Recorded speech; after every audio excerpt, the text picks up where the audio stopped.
Assalamualaikum warahmatullahi wabarakatuh, sahabat sejuta kisah. Senang sekali kami bisa kembali hadir menjumpai Anda. Seperti biasa, kami akan menyuguhkan cerita-cerita misteri yang menarik untuk Anda simak. Dan kali ini, kami akan berbagi sebuah kisah nyata misteri yang berjudul Cinta yang Kandas oleh Setan Alas. Sejak ibuku meninggal, ayahku jadi berubah total. Ayah selalu keluar rumah dan jadi jarang pulang. Pikirku, ayah sangat terpukul akan kematian ibu. Lalu ayahku menjadi frustasi dan gundah gulana. Bahkan karena berat kehilangan ibu, maka ayah menjadi stres berat. Syahdan, maka karena itulah ayahku mencari pelarian. Tapi sayangnya pelarian ayah itu kepada hal yang negatif dan buruk. Ayahku jadi penjudi, pemabuk, dan akrab dengan beberapa perempuan malam. Duh Gusti. Sebagai anak tunggal yang masih kecil, aku menjadi korban frustasi ayah itu. Ya, aku jadi ditinggal keluar rumah terus oleh ayahku. Pada umur yang begitu muda, aku sudah mengurus diriku sendiri. Aku mencuci pakaian, memasak, dan menyetrika sendiri, baik pakaian ayah maupun pakaianku sendiri. Setelah 3 hari pergi, ayah baru pulang dan meninggalkan beberapa rupiah, uang untukku makan, kebutuhan rumah, dan kebutuhan sekolahku. Namun ketika ayah pergi keluar untuk berjudi, aku dibiarkan tidur sendiri di rumah. Aku ditinggal seperti seekor kucing yang tidak punya perasaan takut, tidak punya perasaan sedih, dan tidak punya perasaan kesepian sendiri. Padahal setelah ayahku pergi, aku menghadapi banyak hal yang aneh dan mengerikan dalam rumahku yang angker. Untunglah aku selalu mendapat perhatian serta bantuan para tetangga. Aku bersyukur tetanggaku semuanya baik, bahkan sangat baik karena prihatin dengan kehidupanku.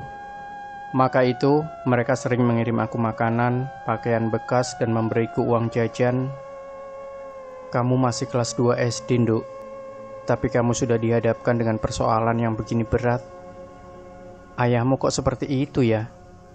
Ayahmu jarang pulang, kelayapan terus di luar rumah, acuh tak acuh kepadamu. Kalau pulang sempoyongan karena mabuk, dan baju kotor penuh noda lipstik karena habis main perempuan malam. Seharusnya karena cinta kepada ibumu, justru ayahmu harus lebih memperhatikan kamu, mengurus kamu dengan baik, merawat kamu, dan menjadikan kamu orang yang berarti bagi keluarga, bangsa, dan negara ini. Tidak memperlakukan kamu seperti ini, ditinggal terus dalam usia yang begitu hijau. Ungkap Bule Parmi, tetangga sebelah kanan rumahku di Karangrongko, Tulung Agung, Jawa Timur.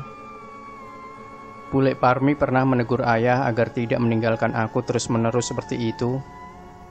Tetapi ayahku malah marah, tidak menerima nasihat Bule Parmi.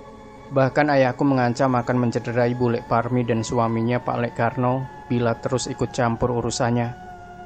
Ini urusan saya, jangan ikut campur, kata ayahku marah keras hingga membuat Bule Parmi tidak mau membicarakan itu lagi kepada ayahku.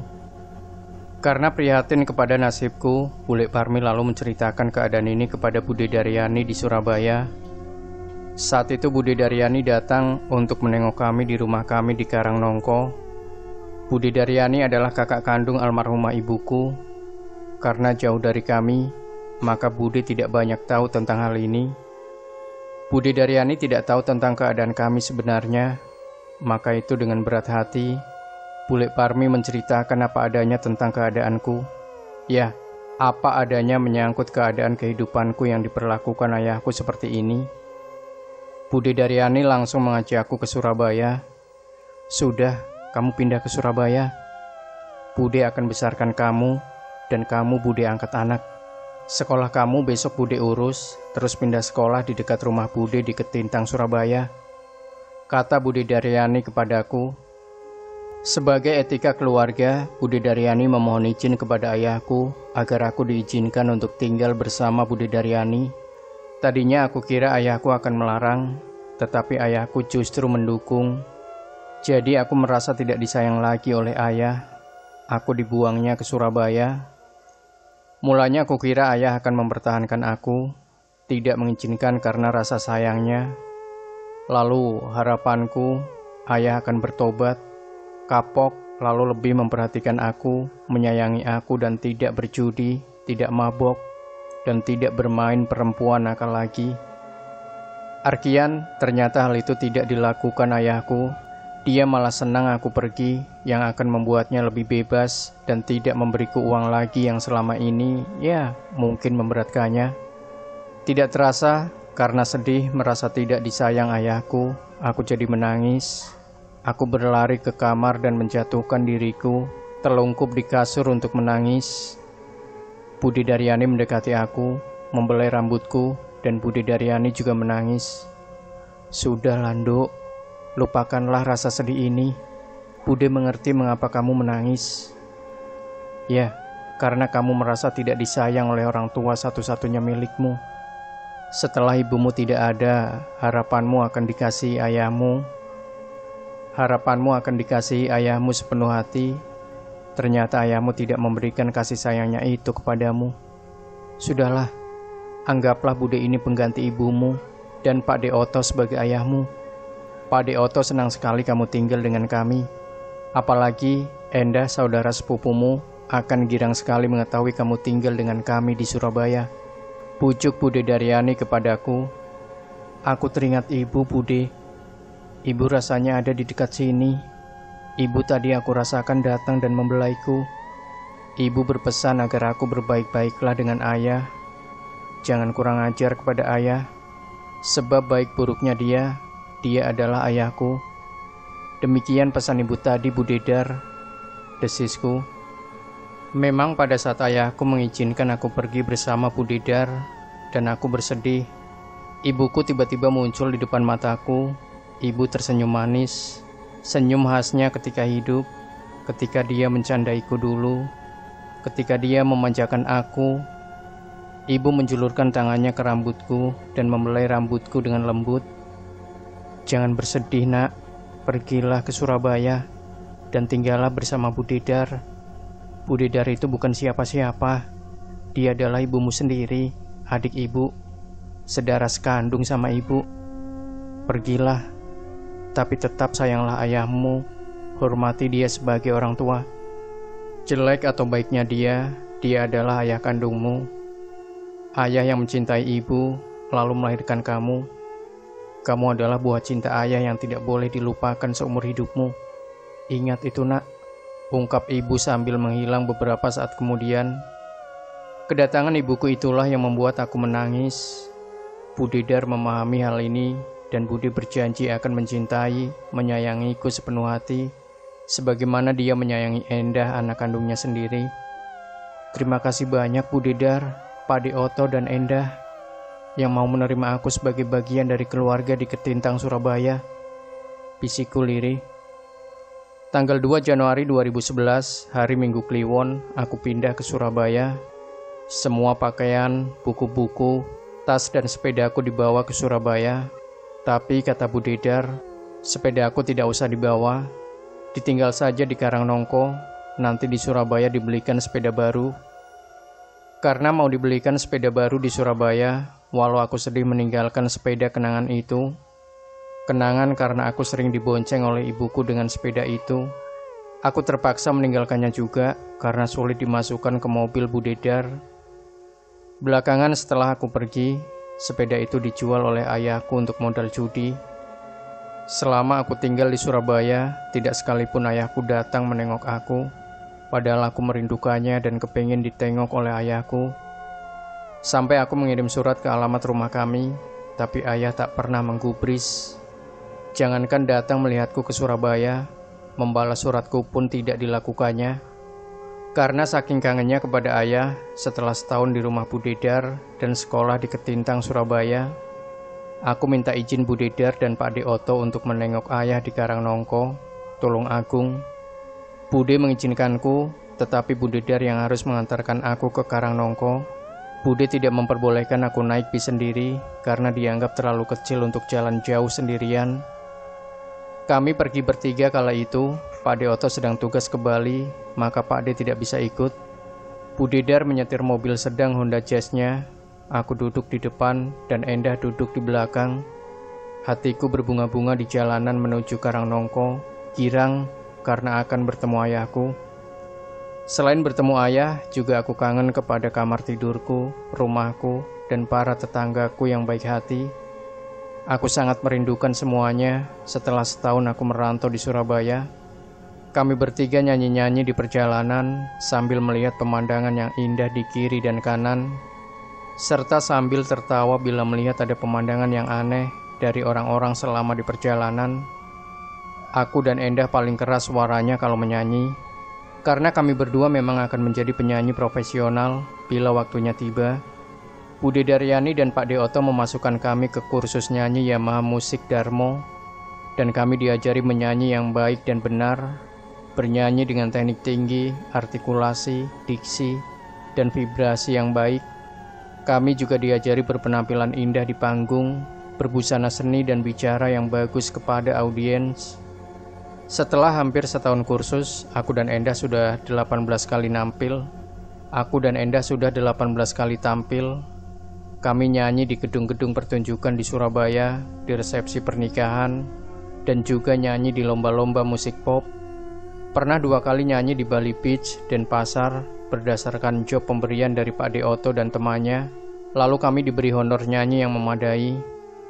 Karena kami sering tampil, maka kami berdua menjadi penyanyi cilik terkenal di Surabaya, sering muncul di televisi, radio, dan wajah kami berdua sering pula masuk koran, juga majalah setempat.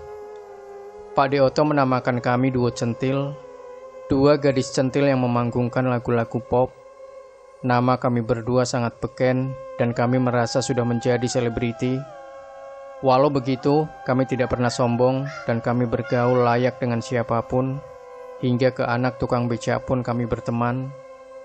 Karena tampang kami sering muncul di TV lokal Jawa Timur seperti Surabaya TV, Jawa Post TV, CB Channel, dan CTS TV, maka aku berharap agar ayahku menonton aku dan ingin menjumpaiku. Aku berharap ayahku kangen setelah melihat aku di TV dan buru-buru menemui aku. Sementara Bude Parmi yang nonton acara nyanyiku di TV bolak-balik telepon mengucapkan selamat kepadaku dan memberikan aku aplaus karena keindahan penampilanku bersama Endah dan duo centil. Bude Parmi dan semua tetanggaku menonton duo centil bila kami tampil di televisi. Bahkan koran dan majalah yang memuat kami pun tidak pernah ketinggalan mereka beli. Mereka semua menjadi penggemar setiaku dan penggemar potensial bagiku. Namun sayang 1000 sayang, ayah kandungku justru menolak menonton aku. Dia sangat dingin dan cuek saja ketika diceritakan Bule Parmi tentang aku di televisi. Jangankan mau menonton, melihat aku ada di TV, langsung TV itu dimatikannya. Aku merasa aneh melihat kelakuan ayah kandungku ini. Mengapa dia berlaku begitu dan sangat dingin kepadaku?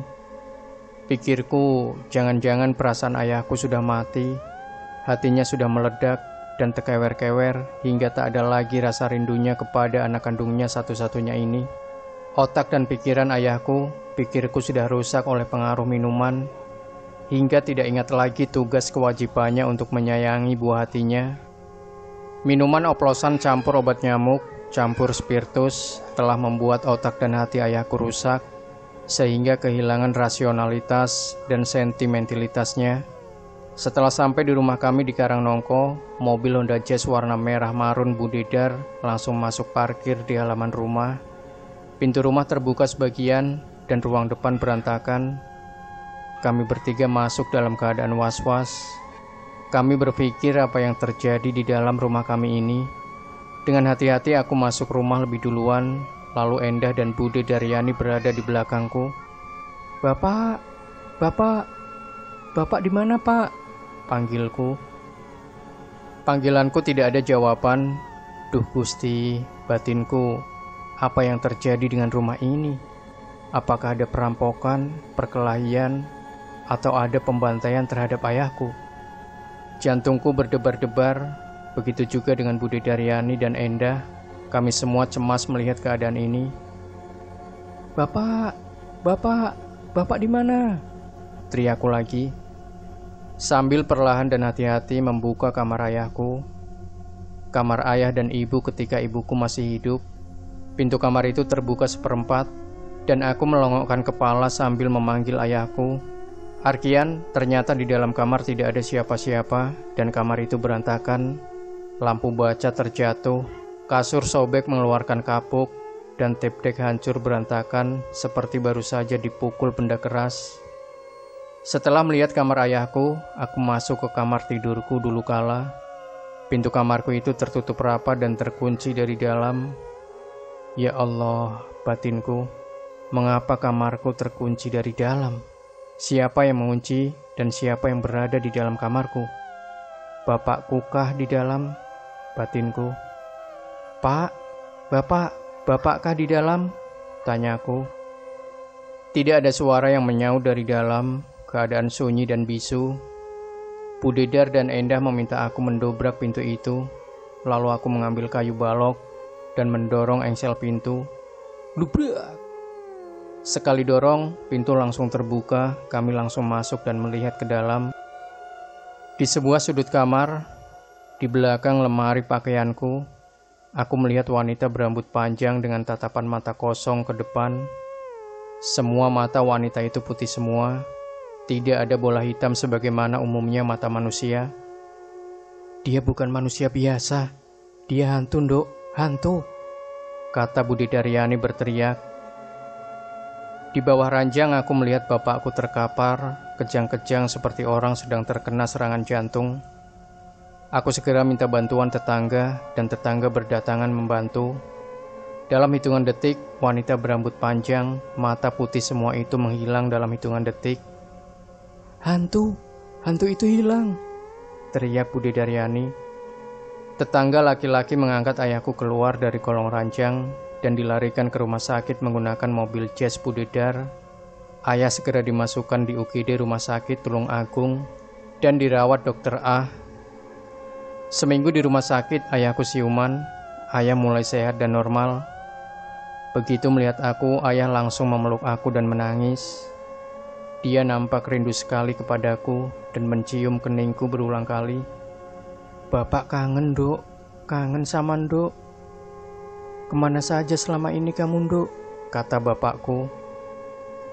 Kiai Haji Nahrawi, guru spiritual Bu Dedar, menyatakan bahwa bapakku selama ini dipengaruhi setan alas Purwo. Dia bepergian selama ini, bertapa secara salah di Gua Loba, di Banyuwangi Selatan, dan bertemu setan perempuan bermata putih dan berambut panjang. Mereka menjalin asmara yang salah, dan bapakku kesetanan dibuatnya. Bapak sampai lupa anak, hilang rasa kasih, hilang rasa sayang, dan hatinya ditutup. Matanya dibutakan oleh setan alas Purwo tersebut. Ketika pergi dari kamarku, menghilang, setan alas itu kembali ke alas Purwo dan memutuskan hubungan dengan bapakku. Bapakku memang sudah lama mau melepas, tetapi tidak bisa. Pengaruh gaib setan alas itu begitu besar hingga bapakku terperangkap di pelukannya. Bapakmu bukan jahat kepadamu, tetapi bapakmu dibutakan oleh setan itu, dan kini bapakmu kembali normal. Maka itu dia sangat merindukanmu dan tidak mau pisah lagi denganmu, desis Kiai Haji Nahrawi kepadaku. Tahun 2014, aku sudah menjadi penyanyi profesional di Jakarta bersama Endah. Duo Centil rekaman ke-30 dan melakukan banyak show of air di luar negeri. Di Jakarta Barat, aku tinggal bersama ayah kandung yang sangat kucintai ini. Sementara Endah tinggal bersama ibu dan ayahnya, Bu Dedar dan Pak Deoto di Jakarta Selatan. Bapakku membuka usaha toko sembako di Meruya Barat. Dia rajin ke masjid, rajin sedekah, dan rajin ke pengajian. Ayah sudah berubah total dan jauh dari maksiat. Ayah sudah meninggalkan judi, minuman keras, dan perempuan nakal. Perempuan nakal yang ternyata setan alas yang masuk ke dirinya dan menjadi istri gaibnya selama 1,5 tahun. Kini kami berdua hidup bahagia di rumah kami yang sederhana di Villa Meruya. Sementara show of airku bersama Duo Centil terus berkibar dan kami menjelajah nyanyi di seluruh dunia. Terima kasih ya Allah, Engkau telah mengembalikan milik tunggalku yang hilang selama ini. dan aku sangat bahagia bersamanya, ayahku tercinta, terkasih, dan kusayang tanpa batas. Demikian sahabat Sejuta Kisah, jangan lupa tinggalkan komentar Anda, like, share video ini, subscribe channel Sejuta Kisah, dan kembali nantikan cerita-cerita misteri terbaru dari kami. Wassalamualaikum warahmatullahi wabarakatuh.